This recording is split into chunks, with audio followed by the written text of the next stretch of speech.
예, YTN 라디오 이재현의 뉴스 정면 승부 4부 시작합니다. 4부의 이슈 인터뷰로 준비를 했는데요. 지금 역대급 태풍이라고 계속 언론에 소개가 되고 있죠. 내일 아침 8시에 포항 또 그리고 내일 정오 무렵에는 울릉도에 접근할 것으로 예상이 된다고 합니다. 오늘 밤과 내일 사이 태풍의 최대 고비를 맞게 되는데 흰남노가 지금 빠른 속도로 북상을 하고 있습니다. 아무래도 이제 태풍의 영향권에 접어들면서 큰 피해가 발생하지 않느냐 하는 우려가 점점 더 커지고 있습니다. 이 때문에 이제 출근 시간이 조정되고 있고 또 원격 수업이 일부 지역에서 시행이 되죠. 지금 흰남노의 위험 어느 정도일지 어떻게 또 대비해야 하는지 살펴보는 순서 마련했습니다. 조원철 연세대학교 토목공학과 명예교수 전화 연결돼 있습니다. 조 교수님 안녕하세요. 예, 수고 많습니다. 예, 자 이번 태풍과 관련된 보도가 나오면서 이제 계속해서 역대급 태풍이다 이렇게 수식어가 붙지 않습니까? 예, 규모가 어느 정도 되는 태풍입니까? 우리가 이제 태풍의 성격을 이야기할 때 중심 기압이 얼마나 낮으냐 네. 하는 것이 이제 중요한 요소가 되고, 예. 그 다음에 태풍의 그 강풍 반경, 회오리치는 반경이 약 400km 정도거든요. 예. 그럼 직경은 800km입니다. 서울, 부산이 약 400km 조금 넘는데, 그러면 예. 이제 규모가 얼마나 하는 것을 알 수 있겠고요. 규모가 크고 또 중심 기압도 많이 낮다 그런 말씀이시죠? 낮다. 중심 기압이 낮다고 하는 건 뭐냐면요. 예. 예를 들어 현재 한 930 헥토파스칼 정도 되는데 예. 표준 일기압이 1013 헥토파스칼입니다. 단위가 예. 이제 조금 명합니다. 예. 그러면은 약 83 헥토파스칼이 더 내려가 버렸어요. 내려가면은 어떤 현상이 벌어지냐면은 반경 400km 이내 바닷물이 83cm만큼 올라오 버립니다.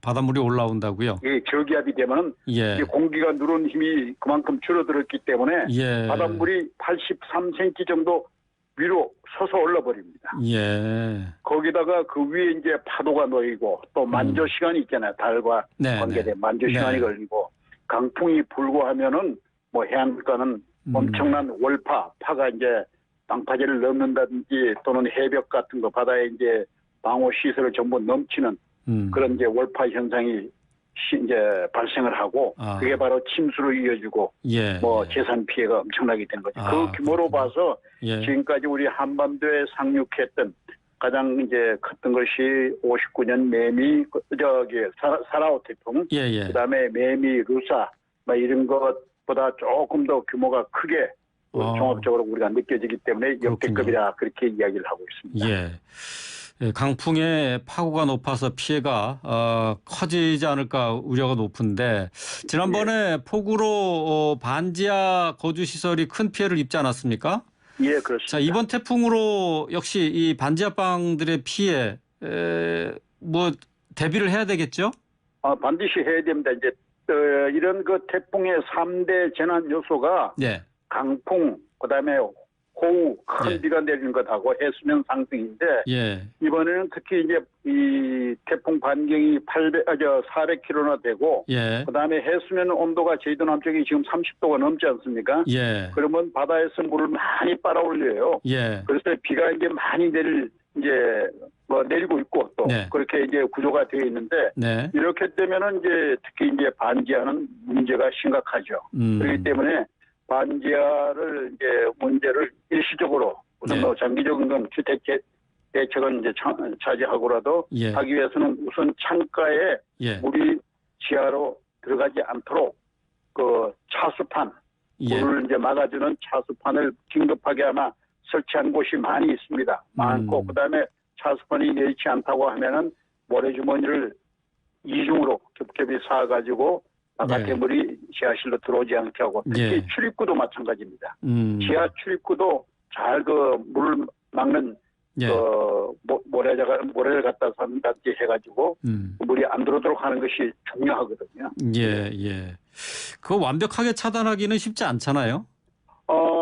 완벽하게 차단은 할 수 있습니다. 그래요? 예를 들어서 이제 이번에 전 광화문 침수 때도 많이 알려졌습니다만 차수판이라는 게 있거든요. 그 창문에 그 가이드만 평상시에 설치해놨다가 비가 많이 온다 싶으면은 갖다 알루미늄판이기 때문에 가정주부들도 얼마든지 끼워 넣을 수 있습니다. 아, 저희 그렇군요. 집 앞에도 예. 3m짜리가 지금 끼워 넣어져 있는데 예. 갖다 끼워 넣으면 물을 거의 완벽하게 아, 물을 그렇군요. 막을 수가 있습니다. 아, 그래요. 예. 예, 예. 어쨌든 바짝 긴장하고 대비를 해야 되는데 예, 예. 교수님께서는 지난번에 그 강남 침수의 가장 큰 원인으로 배수 시설을 지적하셨어요. 근데 이제 정부에서 예, 예. 이제 대심도 배수 터널을 이제 설치하겠다 이렇게 밝혔거든요. 예, 예. 태풍 침수 대비해서 이게 효과가 있을 것으로 보십니까? 어떻습니까? 이제 완성이 된다고 하면은 네. 분명히 효과가 있죠. 예, 대심도 배수 터널이 효과가 있을 것이다. 그렇죠. 배수 터널인데 종전까지 지난주까지만 해도 우리가 어떻게 이름을 붙였냐면 저류 터널이라고 그랬어요. 예, 예. 그건 아니고 배수 기능이 우선이고 예. 그다음에 비가 끝날 때쯤에서 물을 저류해놨다가 우리가 수자원을 다목적으로 사용할 수가 있거든요. 예. 다목적으로. 예. 그래서 이게 배수 기능이 우선이고 그 효과를 보는 것이 우리 목동 지역에 예. 신정동 있잖아요. 거기에 예. 대규모 터널 뚫어가지고 작년 금년 뭐 거의 완벽하게 혜택을 받지 않습니까? 예, 예, 그렇군요. 근데 이제 배수 시설을 물론 그 확충하는 것도 중요하지만은 평소에 관리도 그만큼 중요한 것 아닐까요? 그럼 절대 우리가 이제 이 도시 침수의 예. 시작이 어디냐면 도로입니다. 도로요. 예, 도로에서 이제 물이 어디로 들어가냐면 우수바지라고 해.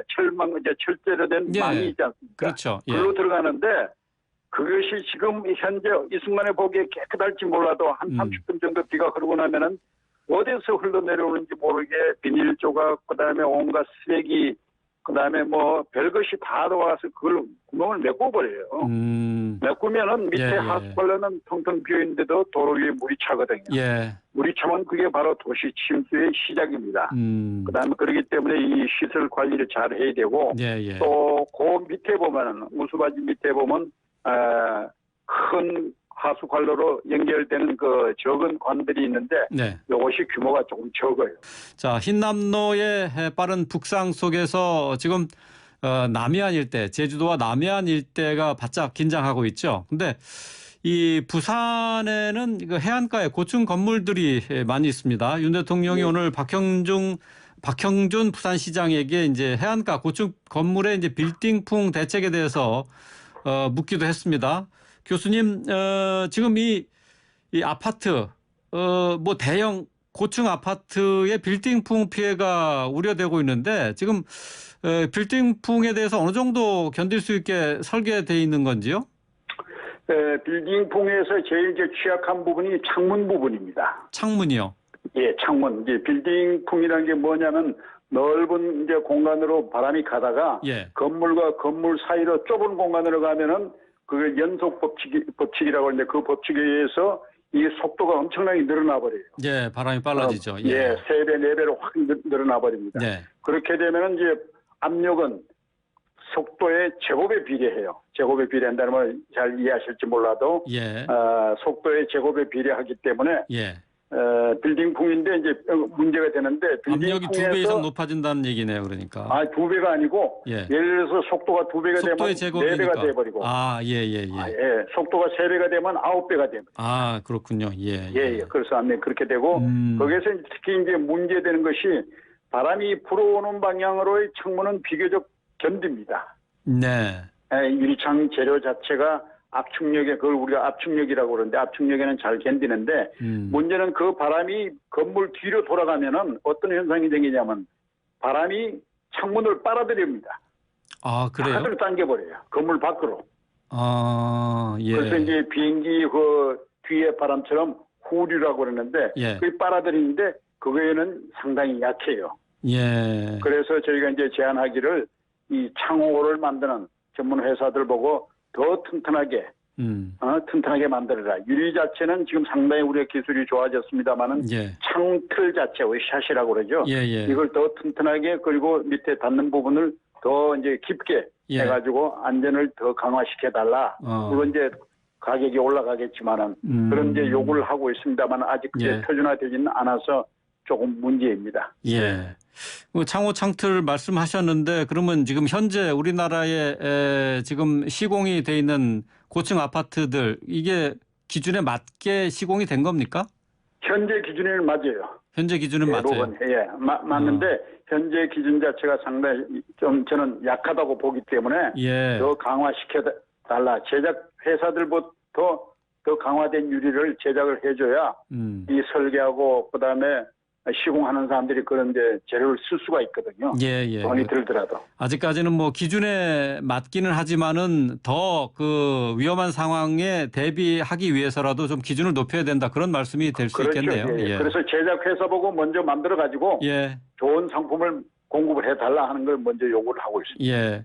윤 대통령이 이제 이 태풍과 같이 진로가 예측 가능한 기상 상황의 경우 선제적 대처가 중요하다라고 이렇게 강조를 했어요. 교수님께서는 지금 이 상황에서 선제적 대처 어떤 게 필요하다고 보십니까?